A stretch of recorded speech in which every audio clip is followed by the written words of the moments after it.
हम सब मंदिर जाते हैं, हाथ जोड़ते हैं और ईश्वर का आशीर्वाद लेते हैं। लेकिन क्या आपने कभी सोचा है कि मंदिर की बनावट ऐसी क्यों होती है? इसके दरवाजे, इसकी ऊंची छत और अंदर का कक्ष इतना छोटा क्यों होता है? मंदिर सिर्फ ईंट पत्थरों से बनी इमारत नहीं है, बल्कि यह शांति और ऊर्जा का एक ऐसा संगम है जिसे हजारों साल पहले हमारे पूर्वजों ने बहुत सोच समझकर बनाया था। आइए आज हम मंदिर की इस बनावट के पीछे छिपे अद्भुत रहस्य को गहराई से जानने का प्रयास करते हैं। हमारे शास्त्रों में एक बहुत बड़ी बात कही गई है, देहो देवालय प्रोतको जीवो देव सनातन, यानी कि हमारा शरीर ही एक पावन मंदिर है और हमारे अंदर रहने वाली आत्मा ही परमात्मा का रूप है। जैसे हमारे हृदय में हमारे प्राण बसते हैं, ठीक उसी तरह मंदिर के सबसे खास और पवित्र हिस्से में भगवान का वास होता है, जिसे हम गर्भगृह कहते हैं। मंदिर को बिल्कुल इंसान के शरीर की तरह ही बहुत ही सुंदर तरीके से तैयार किया गया है। गर्भगृह मंदिर का वो एकांत कक्ष होता है जहाँ मुख्य मूर्ति स्थापित होती है। इसे मंदिर का हृदय माना जाता है। आपने देखा होगा कि यहाँ का दरवाजा हमेशा छोटा और नीचा रखा जाता है। इसके पीछे एक बहुत ही अनमोल सीख छिपी है। छोटा दरवाजा हमें सिखाता है कि भगवान के सामने हमें अपना अहंकार बाहर छोड़कर ही पूरी श्रद्धा से सिर झुकाकर ही अंदर जाना चाहिए। यहाँ की दिव्य शांति हमारे मन के शोर को पूरी तरह शांत कर देते हैं। इसके पीछे का विज्ञान यह है कि मूर्ति स्थापित करने से पहले जमीन के नीचे तांबे की प्लेट्स, कॉपर प्लेट्स दबाई जाती हैं। तांबा बिजली और ऊर्जा का सबसे अच्छा सुचालक कंडक्टर है। यह पृथ्वी की चुंबकीय तरंगों को सोख लेता है और ऊपर खड़ी मूर्ति में भेज देता है।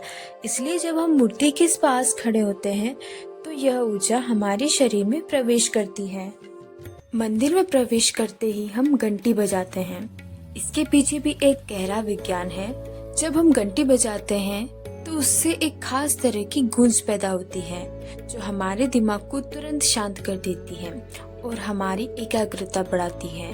ठीक उसी तरह शंख की आवाज वातावरण को शुद्ध करती है और हमारे मन में सकारात्मक विचार पैदा करती है। दर्शन के बाद हम गर्भगृह के चारों ओर घूमते हैं, जिसे परिक्रमा कहते हैं। माना जाता है कि मंदिर के इस घेरे में बहुत सारी सकारात्मक ऊर्जा होती है। परिक्रमा करने से हमारा शरीर और मन उस शक्ति को अपने अंदर महसूस कर पाता है।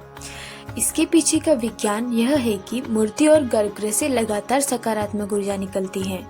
जब हम धीरे धीरे इसके चारों ओर घूमते हैं तो हमारा शरीर उस चुंबकीय शक्ति मैग्नेटिक फील्ड के घेरे में आ जाता है। यह प्रक्रिया हमारे तनाव को कम करती है और शरीर के ब्लड प्रेशर को संतुलित रखने में मदद करती है।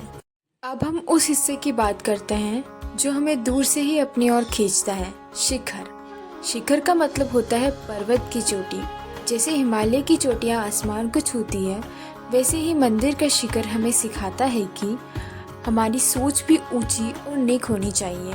शास्त्रों में कहा गया है कि अगर आप कभी मंदिर के अंदर ना जा पाए तो सिर्फ दूर से ही शिखर को श्रद्धा के साथ देख लेना ही मन को शांति से भर देता है। अगर हम इसे विज्ञान की नज़र से देखें तो शिखर एक एंटीने की तरह काम करता है।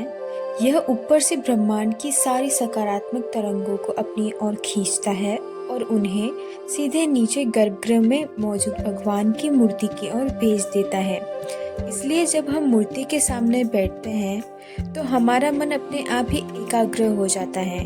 यह पुराने समय का एक ऐसा अनोखा विज्ञान है जो हमारे मस्तिष्क को ऊर्जावान बना देता है। शिखर के सबसे ऊपर एक दिव्य कलश होता है और उसके साथ एक ध्वजा लहराती है।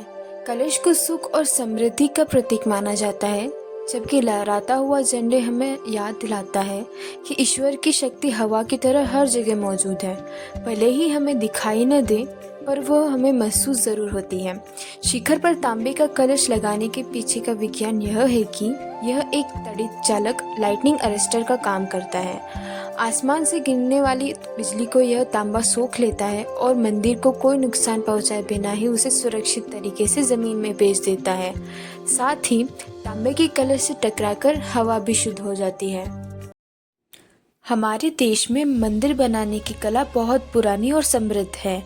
मुख्य रूप से मंदिर निर्माण की 3 शैलियाँ सबसे प्रसिद्ध है, जो अपनी अलग अलग बनावट के लिए जानी जाती हैं। पहली है नागर शैली। उत्तर भारत के मंदिर के शिखर थोड़े गोल और घुमावदार होते हैं।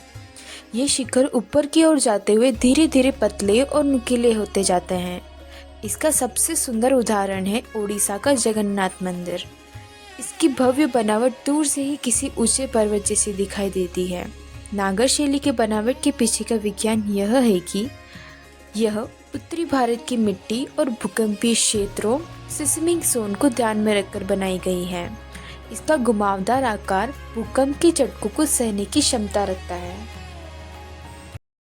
दूसरी है द्रविड़ शैली। वहीं दक्षिण भारत के मंदिर बहुत ऊंचे और सीढ़ीदार होते हैं, जिन्हें द्रविड़ शैली कहते हैं। यहाँ के मंदिर नागर शैली से काफ़ी अलग होते हैं। इसका अद्भुत उदाहरण है मदुराई का मीनाक्षी मंदिर। इन मंदिरों के विशाल प्रवेश द्वार, जिन्हें गोपुरम कहते हैं, अपनी नक्काशी के लिए पूरी दुनिया में मशहूर है।